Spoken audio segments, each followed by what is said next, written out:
Bwana Yesu ahimidiwe. Namshukuru Mungu sana. Kwa majina naitwa Elizabeth Luamba Bakwela. Namshukuru Mungu sana kwa conference hii ambayo tulikuwa nayo hapa kwa kanisa letu la FPCT Gongo la Mboto linaloongozwa na Bakwela Sylvester. Kwa kweli tulikuwa na wiki ya mwanamke nzuri sana, yenye nguvu za Mungu, yenye uwepo wa Mungu. Tumeona uwepo wa Mungu. Kikubwa ambacho kimetufurahisha sana ni utukufu wa Mungu ulioonekana kwenye kongamano letu, na zaidi ya yote tulikuwa na wageni kutoka Canada na wengine kutoka RDC Congo Kinshasa. Wamekuwa walimu wazuri, wamekuwa wa baraka sana.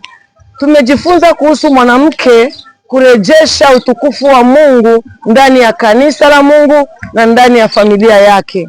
Hayo ndio masomo tulijifunza, lakini tukajifunza tena na nguzo 7 za kujenga ndoa. Tulijifunza kuhusu ndoa, na Jumapili tukajifunza kuhusu familia yote nzima, baba, mama, watoto. Kwa kweli tumeona utukufu wa Mungu, na zaidi ya yote Bwana alitufundisha tusihubiri maneno tu, lakini tuhubiri maneno na matendo.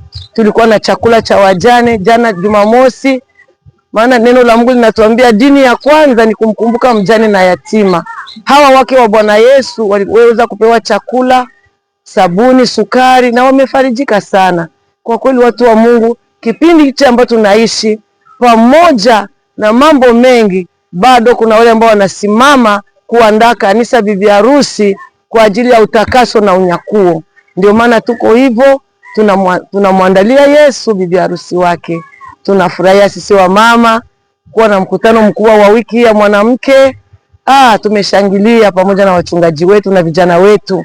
Waimbaji walitubariki, wapiga muziki walitubariki, hata watu wa mitandao wamefanya kazi nzuri. Mbarikiwe. Amena.